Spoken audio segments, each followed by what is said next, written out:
성경에서 가장 고생을 많이 한 인물 중에 한 명을 꼽으라면은 야곱을 꼽을 수가 있어요.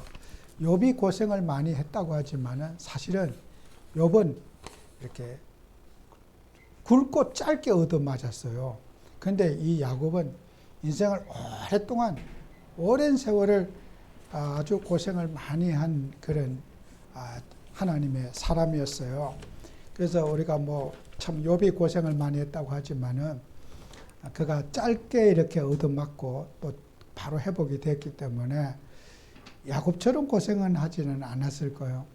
야곱은 태어날 때부터 아주 정말 특이하게 태어났고 또 형제간의 알력과 갈등을 통해서 또 외삼촌의 밧다마람에서 사는 것만 해도 20년 이상을 거기에서 고생을 하고 또 늘 떠돌이 생활하면서도 이렇게 가나안에 돌아와서도 에서의 눈치를 보면서 이렇게 살고 또 4명의 아내를 통해서 12명의 자식을 낳았지만은 자식이 늘 사고치고 어려움 당하고 고생 많이 하고 정말 하나님 믿는데 고생의 대표자라고 한다면 성경에서 야곱을 꼽을 수가 있어요. 우리 찬송가에도 내 주를 가까이 하게 하면 십장가 고통자 내 일평 소원은 그것도 야곱을 생각하면서 불렀던 찬송이 아니겠어요?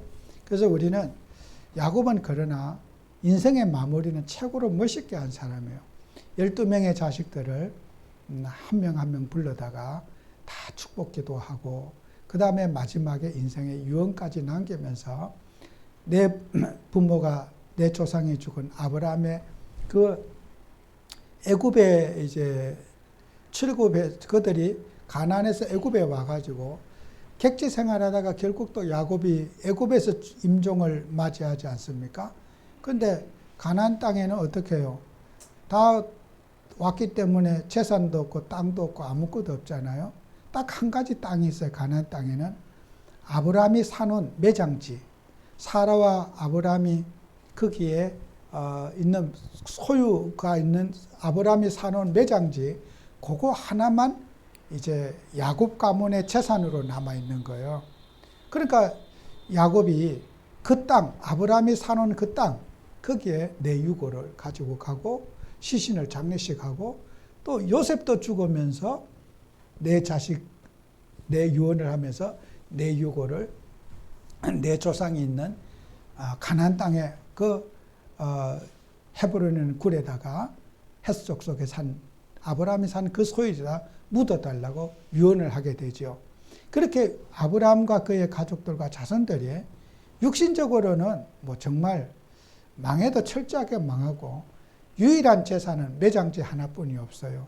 늘 떠돌이 인생을 살고 세상에 어떤 정을 붙일 수 있는 또 내 땅, 내 고향 아무것도 없는 그런 인생을 살고 그들에게 남은 것은 예배하고 정말 메시아 후손이라고 하는 거. 그거 한 가지 외에는 그들에게 남은 것은 아무것도 없어요. 유산도 없고 재산도 없고 남긴 건 아무것도 없고 오직 창세기 3장 15절 이어갈 내가 그리스도 후손이 되었다고 하는 그 영적인 것만 그 아브라함의 복이 천하 만국이 천하 모든 족속이 늘어나야 복을 받을 것이라고 하는 그 육신적인 것은 정말 어느 것도 흔적도 없어요. 그러나 그를 통해서 예수를 믿는 사람이 구원을 받게 되고 또 천국 복음이 증거될 것이라고 하는 이 전도와 선교하는 그런 너를 통해서 천하 만민이 복을 받을 것이라는 그 언약은 육신적인 말이 아닌 정말 그리스도에 관한 말씀이죠. 그래서 우리가 야곱은 그래도 가장 어떻게 보면은 영적인 계대를 이어갈 수 있는 유종의 미를 거둔 사람이다. 아주 고생은 많이 했지만은 아주 정말 신앙생활의 인생의 마무리를 아주 잘한 사람이다. 그래서 우리 그리스도인들의 고난의 의미를 우리가 생각해 봐야 돼요. 고난의 의미. 우리 예수 믿으면은 육신적인 번영을 하고 잘 되고 저도 바라고 여러분들도 바랄 겁니다. 그게 잘못된 거 아니죠. 가정이 화목하고 또 경제적인 부여를 누리고 우리가 삶의 안정을 취하는 것은 하나님도 그렇게 되기를 바라실 겁니다. 그러나 우리 그리스도인을 그럼에도 불구하고 남다른 고생을 하고 야곱이 뭐 잘못한 것도 아닌데 태어날 때부터 쌍둥이로 태어나가지고 형제간에 뱃속에서부터 어머니 배 싸움을 하고 그런 것은 야곱이 결정한 일이 아니거든요. 야곱이 태어날 때 고난이라고 하는 것을 가지고 태어났어요.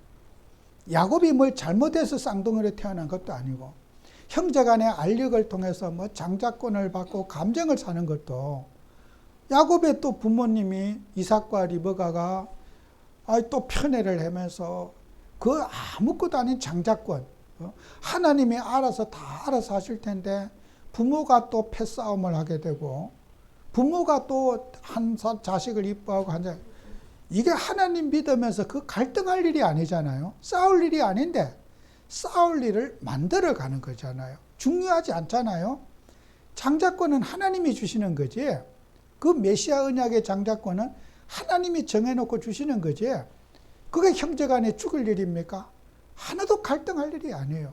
그런데 야곱의 인생은 본인의 의지와 관계없이 어떤 그런 육신적인 해석을 하고 또 그런 축복을 하나님이 주시지 이삭이 주는 것도 아니잖아요. 그런데 그런 형제간의 미움을 받게 하고 그 장자권에 대한 오해를 육신적으로는 에서가 훨씬 더 복을 많이 받았어요. 재산도 많고 세일 땅이라고 하는 큰 땅을 소유하고 그죠? 자손도 많이 번성했고 야곱보다 정말 애굽의 그 에서가 훨씬 더 복을 많이 받았어요. 야곱은 늘 그렇게 좀 건강도 안 좋고 정말 그렇게 어려움 당했지만은 에서는 고생했다는 기억이 하나도 없어요. 성경의 기록에. 그런데 우리는 사람들을 영적인 말씀을 어떻게 해요? 그 믿음이 좋다는 이삭도 육신적으로 해석하고 그 리브가도 하나님의 언약적인 해석을 못하고 육신적으로 성경을 하나님 말씀을 해석해 나간단 말이에요. 저와 여러분들도 이 속에 있단 말이에요. 우리는 영의 말씀을 나도 모르게 육신적으로 해석하고 육신적인 안정과 번영이 인간의 최고의 행복처럼 느껴지는 우리의 체질이 육신이기 때문에 영적인 만족보다는 육신의 만족을 더 크게 부각하는 것이 야곱도 그랬고 리브가도 그랬고 하나님이 주신 그 영의 말씀을 알아듣지 못하는 거예요. 그럼에도 불구하고 그들을 하나님 어떻게 해요? 끝까지 야곱이 죽을 때까지 남긴 거는 육신적인 건 아무것도 없어요. 재산도 없고 아무것도 없이 애굽에 와서 정말 나그네 인생을 살다가 인생을 마무리한단 말이에요. 그러나 야곱은 실패했지만은 하나님은 야곱을 통해서 실패하지 않았거든요. 야곱이 가지고 있는 육신적인 것은 아무것도 남긴 건 없지만은 하나님의 이 구속사의 계획, 영혼 구원의 계획, 인간을 구원하는 이 계획은 하나님은 야곱을 통해서 이루어 가시거든요. 우리는 망해도 주님은 망하지 않는다는 거예요. 우리는 실패해도 주님은 우리를 향한 계획은 실패하지 않는다고 하는 것이 야곱을 통해서 우리가 볼 수가 있어요. 그래서 우리는 성도들의 어려움, 여러분이 살아갈 때 많은 어려움과 갈등과 또 이런 갈등들을 가지고 있잖아요. 또 우리는 성도님들이 살아가면서 여러분이 뭘 핍박과 또 여러 가지 시험들이 있어요. 이걸 우리가 어떻게 해석할 거냐는 거예요. 뭐 내가 잘못해서 핍박받느냐, 내가 어떤 뭐 시험을 당하는 것은 뭐 마귀에게 유혹을 받아서 그러냐. 우리는 어떤 사건과 문제 앞에 해석이 다 개인마다 분분할 겁니다. 그러나 우리는 여러분 육신적인 해석은 참고하시고 하나님 앞에서 문제를 접근하고 또 풀어가. 내가 무슨 어려움 당했어요. 아유, 내가 벌 받았어. 내가 오늘 뭘 잘못해갖고. 물론 사람이 자기를 돌이켜보는 것은 필요한 겁니다. 그러나 정말 우리가 하나님 앞에 여러분이 어려움 당했을 때 전부 다 그것을 전화위복으로 삼는, 아, 하나님이 나에게 이런 것을 주시기 위해서 나에게 이런 어려움을 주셨구나. 아까도 했나, 하나님이 구하라, 찾아라. 하나님의 숨겨진 것을 찾을 때 여러분의 어려움이 복이 되는 거예요. 그죠? 찾으라 그랬잖아요. 하나님이 우리에게 무엇을 주셨는데 그걸 발견을 못하는 거예요. 그러다 보니까 발견을 못하고 혼미하고 어려워. 여러분이 하나님의 뜻을 찾고 나면은 어떻게 해요? 그 어려움이 행복이 되고 여러분에게는 복이 되어지는 거예요. 그래서 우리는 하나님 앞에 늘 갱신하고 또 여러분이 그런 갱신의 축복을 누려야 되겠죠. 그래서 베드로전서 4장 12절 19절에 보면은 13절에 오히려 너희가 그리스도의 고난에 참여한 것으로 즐거워하라. 우리는 이 고난이 즐거움이 돼야 된다. 내가 핍박을 받게 돼서 내가 믿음이 좋은가 보다. 예전에 그런 얘기 했잖아요. 무당집에 가서 막 어느 캠프를 갔던 저 안산 지역에 어떤 그 성도님이 간증을 하는 거예요. 내가 막 무당한테 막 소금 뿌림을 당하고 욕을 얻어먹었는데 너무 기분이 좋더래요. 제가 그 포럼을 그 얘기 하시는 거예요. 왜 그러냐. 옛날에는 막 무당이 막 신발도 안 신고 와서 막 어섰다고 반갑다고 막 끌어안고 막 이러는데 무당이 소금 뿌리고 막 물 뿌리고 막 욕하는데 와, 내가 하나님 자녀가 되었구나. 그걸 알았다는 거요. 진짜 그분이 아주 그 외국에도 오래 사시는 그런 정말 그 배우신 분인데 와, 저런 해석을 하시는구나. 여러분, 무당이 포옹하고 반갑다고 어서 오세요 막 신발도 안 신고 뛰어나왔대. 자기가 가면은 반갑다고. 근데 소금을 뿌리더래요. 재수없다고. 그 자기는 내가 하나님 자녀다 했던 신분을 깨닫고 너무 감사하고 정말 막 눈물로 감사했다는 거예요. 내가 저 마귀의 자녀가 아닌 하나님 자녀가 됐다고. 무당이 좋아하는 사람이라 무당이 싫어하는 사람이 됐다고. 여러분요, 복음 가진 한 자는요, 핍박이 즐거움이에요. 여러분, 세상과 어울리지 못한 사람, 나는 외롭고 쓸쓸하고 세상에 갈 곳도 없고 세상 친구들 만나도 나를 벌레처럼 보고 나 외로워서 못 살겠어요? 그거 복인 줄 아시기 바라요. 그죠? 나 세상 사람이 나만 보면 왜 이렇게 인상 쓰고 싫어하고 같이 얘기도 안 하고 대꾸도 안 하고 복인 줄 아시기 바라요. 하나님의 은혜를 입어서 세상과 하나님이 여러분을 단절시켜준 것을 감사함으로 즐거움으로 여기라. 불신자들은 자기끼리 막 너무 얼굴이 화색이 밝고 얘기도 우리가 가면 얘기하다가도 얼굴이 탁 굳어져 있어. 그거 여러분 복인 줄 아시기 바랍니다. 여러분 불신자하고 같이 막 뒹굴고 놀면 교회 오겠습니까? 안 옵니다. 하나님이 여러분을 세상과 단절시켜준 것을 감사로 여겨야 된다. 핍박과 어려움을 감사로 여기라. 여러분이 꼭 그런 응답받는 여러분 되셔야 돼요. 그래서 여러분 디모데후서 2장 3절에도 있잖아요. 디모데후서 2장 3절에도 너는 그리스도 예수의 좋은 병사로 나와 함께 고난을 받아라. 그죠? 병사도 나쁜 병사가 있어요. 게을름 부리고 눈치나 살금살금 보고 정말 막 요래저래 피해서 다니는 맹꽁이 같은 병사가 있는가 하면은 여성의 좋은 병사, 착한 병사, 늘 군대 충성하면서 하면서 군인들이 그 훈련을 받아도 즐겁게 받고 막 훈련하는 걸 즐겁고 감사하게 받는 그 병사가 있는가 하면은 마지 못해서 얻어 터지면서 받는 병사가 있어요. 좋은 병사. 정말 그 군인이 된 것을 감사하게 여기고 고생하는 것을 즐겁게 여기는 거. 이런 우리가 좋은 착한 병사가 되자. 착한 병사. 늘 불평불만하면서 따라다니는 병자가 아니고 병사. 그죠? 여러분 병사가 돼야 돼요. 우리는 정말 교회 다니면서요. 하나님이 나에게 이런 일을 시켜줘 감사합니다. 제가 이런 일을 더 맡겨주세요. 감사합니다. 기도 제목을 주시면 감사합니다. 기도 제목 주셔서. 이게 우리는 감사가 돼야 되는데 또 일이 터졌어. 일 터지게 감사해야 되지 않아요? 신방할 일이 있으면 감사해야 되고 위로할 대상을 만난 게 감사해야 되는데 또 문제가 있어? 아이고 지겨워. 그건 아니죠. 항상 하나님 앞에 우리가 일할 수 있다는 거, 사역할 수 있다는 거, 감사가 돼야 될 줄 믿습니다. 그게 좋은 병사예요. 그 다음에 골로새서 1장 24절에 있잖아요. 나는 이제 너희를 위하여 받는 괴로움을 기뻐하고, 바울은 어떻게 해요? 내가 너희를 위하여 받는 괴로움을 기뻐하고 그리스도의 남은 고난을 그의 몸된 교회를 위하여 내 육체에 채우느라 그랬어요. 바울은 고생을, 고난을 감사로 여기는 거예요. 그리스도께서 고난당한 그 고난을, 나도 몸소 고난을 예수님이 당한 그 고난을 나도 내 몸에 당하는 것을 감사하게 한다. 우리는요, 성경적인 신앙을 가져야 돼요. 고난을 감사하는 우리 성도님들 되셔야 돼요.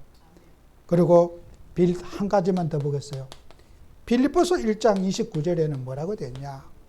그리스도를 위하여 너희에게 은혜를 주신 것은 다만 그를 믿을 뿐 아니라 또한 그를 위하여 고난도 받게 하셨습니다. 여러분이 하나님의 은혜를 받은 것은 고난을 이겨내라고 은혜를 주시는 거예요. 은혜를 왜 주셔요? 고난을 감사로 여길 수 있도록 은혜를 주시는 거예요. 여러분이 은혜 받은 것만큼 핍박도 받을 겁니다. 은혜 받은 것만큼 여러분이 고난도 받을 거예요. 왜요? 하나님이 은혜를 왜 주셨습니까? 여러분이 그 고난을 이겨내라고 은혜를 주시는 거예요. 어떤 문제를 당해도 내 마음이 동요하지 않도록 하나님이 여러분에게 먼저 은혜를 주시는 거예요. 그죠? 은혜 받고 나면 어떤 문제도 문제가 되지 않지 않습니까? 여러분이 정말 은혜 누리시기 바라고, 은혜 받은 것만큼 우리는 또 고난도 각오해야 돼요. 내가 핍박도 각오하고 어려움도 각오하고 어떤 우리가 증거가 없어도 감사하고 항상 하나님 앞에 우리가 고난을 즐거워하는 우리 그리스도인들이 되어야 됩니다. 자, 오늘 성경 말씀에 그리스도인의 장례를 우리가, 이 장례, 사람 죽으면 어떻게 해요? 이 장례에 대해서 우리가 또 한번 생각해 보셔야 돼요. 예. 사람 죽으면 장례식하고 묘지를 만들고 하지 않아요? 가족묘를 만들고 하는데 나라마다 다 장례식이 다 달라요. 제가 가까운 일본에 보면요, 묘지들이 전부 다 동네 한복판에 있어요. 묘지를 복이라고 생각하고 우리처럼 묘지를 큰 산속에다 놔두다든지 멀리 혐오시설로 놔두지 않고 가장 동네 중심에 묘지 있으면 땅값이 내린다. 그건 일본에는 맞지 않아요. 일본에는 정 동네 복 중앙에 묘지가 있어요. 그 묘지를 복이라 생각해요. 일본 사람들은. 그래서 제일 중심에다 공원 묘지가 있고요. 미국 같은 데도 공원에 또 묘지가 있잖아요. 그처럼 우리처럼 어디 산에 한적한 곳에 갖다 놓고 묘지를 혐오시설로 생각하지 않는 거예요. 나라마다 다 차이가 있거든요. 이 아브라함이요, 이 묘지를 가지고, 이 묘지가 뭐요? 가족들의 장례식을 하면서 아브라함의 가족 묘지를 만든 거예요. 가족 묘지. 그죠? 이것은 어떻게 보면 육신적으로는 공동체를 이루는 거죠. 이런 의미도 있어요. 묘지를 중심으로 가족이 단결하고 단합되는 그런 의미도 있어요. 그러나 또 이 아브라함의 묘지는요, 가족 공동체라고 하는 것보다도 더 중요한 게 메시아 언약을 이끌어가는 이 메시아 공동체, 언약 공동체를 만드는, 이게 이제 언약 공동체. 창세기 3장 15절 주인공을 태어나게 할 그 땅, 가나안이라고 하는 그 땅, 아브라함의 매장지를 통해서 가나안 땅이라고 하는 고향을 뿌리를 두 개 만든단 말이죠. 그래서 여러분이 이 두 가지의 의미가 우리에게 있죠. 그래서 제가 불신자들 교회 다니면 가족 묘지를 통해서 가족들이, 친척들이 한번 모이고 또 이래 서로 이런 유대를 할 수 있는 그런 공간의 장소다. 그 말도 어느 정도 의미는 있어요. 그러나 이것이 또 우리는 지나쳐서 가족 묘지가 우상으로 발전하는 경우가 많이 있단 말이에요. 그죠? 이런 것도 우리가 좀 경계를 해야 되겠죠. 그죠? 우리가 이 가족 묘지가 우상이 되지 않도록 죽은 사람의 날짜라든지 그런 것을 우리가 지나치게 우리가 생각하다 보면은 이게 또 예수님보다는 뭐 어떤 귀신들의 노름에 우리가 그렇게 빠질 수 있단 말이에요. 그래서 우리 이런 부분은 가족 묘지가 있더라도 늘 싸워야 돼. 이게 우상이 되지 않도록. 죽은 자들을 기념하고 죽은 자들에게 뭐 맨날 뭐 예배 드린다고 그 찾아보고 꼭 갖다를 꼭 바꿔놓으러 가고 이런 것도 우리가 죽은 자를 위한 예배는 없어요. 그런 의미는 자기 마음의 위안은 될지 몰라도 하나님 앞에는 그 도움 안 되는 거예요. 그렇죠? 우리가 오늘 하루에 살아가면서 기도하고 응답받을 많은데 과거에 젖어서 죽은 사람에 대한 무슨 기념을 하고 뭐 거기에다가 무슨 뭐 비를 세우고 여러분 이게요 굉장히 가족의 공동체라는 건 중요하지만은 우상은 하나님이 굉장히 싫어한다. 우리가 이런 것들을 여러분이 반드시 우리가 생각해 보셔야 돼요. 그래서 여러분은 이 아브라함이 매장지를 이렇게 가족 묘지를 만들어서 가족들의 자기 민족의 뿌리, 조상의 뿌리 이것을 요셉까지 계속해서 붙잡게 해서 애굽에 살지만은 너희 집은 가나안이라고 하는 너희 아브라함의 묘가 있는 거기가 너희 고향이라고 하는 고향의식을 아브라함의 가정에 갖게 하는 거예요. 요셉에게. 너희 고향은 애굽이 아닌 너희 아버지 할아버지가 뼈가 있는 그 가나안이 고향이라고 하는 고향의식을 주는 거예요. 여기에서 뭡니까? 그리스도를 너희에게 주시겠다고 하는 거예요. 그죠? 메시아가 너 고향 가나안 본토 친척 내가 내게 지시하는 땅 그 땅에서 메시아를 주겠다는 거예요. 이 메시아 언약을 붙잡아라고 하는 이 언약이겠죠. 그래서 우리는 항상 예수님을 잘 믿는 가정, 가문 또 우리는 이런 장례 절차에 대해서도 우리가 좀 불신자들이 또 종교인들이 어떻게 생각하더라도 우리만의 가지고 있는 분명한 장례에 대한 의식은 분명히 여러분과 제가 가지고 있어야 될 거야. 여러분이 마지막 우리가 생각해야 될 거는 또 언약 전달자로서의 그릇이 돼야 된다. 우리가 언약을 전달하는데 정말 여러분이 믿음의 그릇이 딱 되어야 돼요. 하나님을 믿으면서요. 여러분 히브리서 11장 1절에서 4절에 보면은 믿음이라고 하는 참 이걸 믿음장이죠. 그죠? 히브리서 11장은 믿음으로 아주 믿음이란 단어를 제일 많이 사용하는 단어가 이 히브리서 11장에는 믿음장이라고 그러잖아요. 믿음으로. 믿음은 바라는 것들의 실상이요. 보지 못하는 것들의 증거니, 그죠? 우리는 예수 믿는 곳입니다. 공부하는 것이 교회가 아닙니다. 예수 믿은 사람의 증거를 보여야 돼요. 그죠? 여러분이 또 예수 믿는 증거가 있어야 돼요. 아까 했잖아. 그리스도의 비밀을 맡은 자라고 그랬는데 그 비밀이 바로 우리 예수님 아닙니까? 우리 교회 성도님들은 예수님 체험하셔야 돼요. 다른 체험하면 안 됩니다. 정말 예수님이 살아계시고 내 기도에 응답하시고 나와 함께 하시는 그 그리스도 이 체험을 여러분이 하셔야 된다.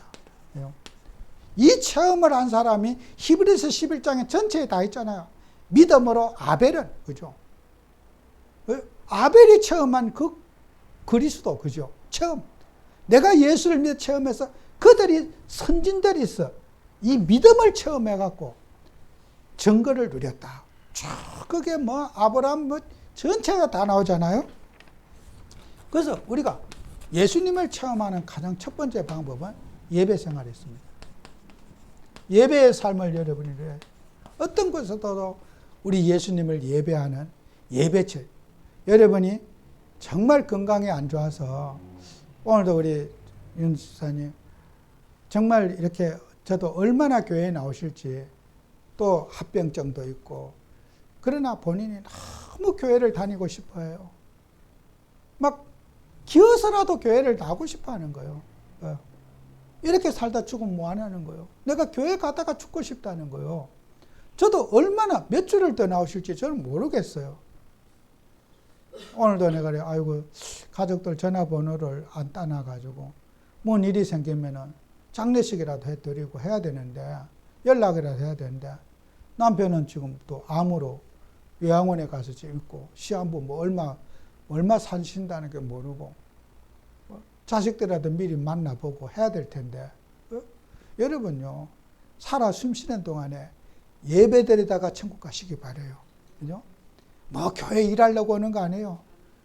그 중심을 하나님이 기쁘게 보시는 거예요. 너무 애절한 가지니까 제가 늘 모시고 또 우리 태워다 데리고 가잖아요. 그게 인생 살아다 보면 최고의 보람입니다. 그죠? 여러분, 예배의 삶을 우리가 누리다 가야 돼요. 그게 하나님의 뜻이에요. 우리가 교회에 와서 나는 뭐 역할도 못하고, 누구는 역할을 합니까? 정말 여러분이 예배하는 삶을 살아가야 돼요. 그죠? 아브라함과 이삭과 야곱, 그 요셉은요, 예배의 삶을 살았어요. 마지막 남긴 것은 예배예요. 죽을 때도 축복 기도하고, 예배 드리고 기도하고, 마지막 인생을 마무리한 야곱. 너무나 멋있잖아요? 그리고 읽어볼까요? 영적인 삶을 살아야 돼요. 아까 저 반복입니다만은, 우리가 새벽 기도 나고 예배 나는 거, 뭐 좀 쉬면 되지. 뭐 집에서 기도하면 안 됩니까? 꼭 교회 가서 기도해야 됩니까? 가다가 교통사고 나면 어떡할 겁니까? 그죠? 여러분요, 우리가 오래 사는 게, 여러분이 그렇지 않겠지만, 교회 오다 교통사고 나서 천국 간다. 감사한 거 아니에요? 그럼 뭐 오래 방 안에서 오래 살면 숨 쉬고 살면 뭐 할 거예요. 그죠? 여러분 예배 드리다가 살다가 천국 가는 거, 교회 오다가 진짜 그럴 일이 없겠지만은, 차에 쳐서 죽었어. 나는 그렇게 가는 게 나는 행복한 줄 믿어요. 고생 안 하고. 그죠? 한순간에 막 차에 쳐서 가버렸어. 그러면 집안에서 방에서 어디 소대변 받아내고 죽는 것보다 난 그거 감사하게 생각해요. 여러분 교통사고 나고 죽으란 뜻이 아니에요. 쓸데없는 걱정하지 마세요. 교회 오다가 죽으면 감사한 거예요. 세상에 이상한 짓 하다가 죽는 것보다 낫지 않겠어요? 너 뭐 하다 죽어 왔냐? 그러면 내가 실컷 싸우다가 왔습니다. 그런 것보다 내가 교회 예배 드리다가 이렇게 예배 들어 가다가 천국에 왔습니다. 하나님 앞에 가서 나는 감사할 것 같아. 나 술이나 실컷 먹다 왔습니다. 나는 막 속 터지는 일 싸우다가 왔으면 이런 것보다는, 여러분 예배하다가, 그죠? 이거 얼마나 아름다운 겁니까?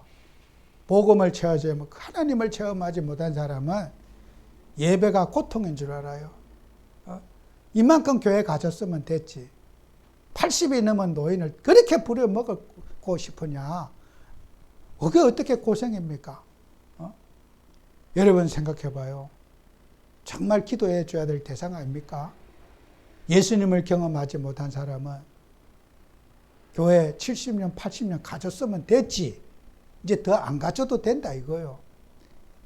살았음는 동안에 영의 삶을 사시다가 주님 앞에 부활만 여러분 되셔야 돼요.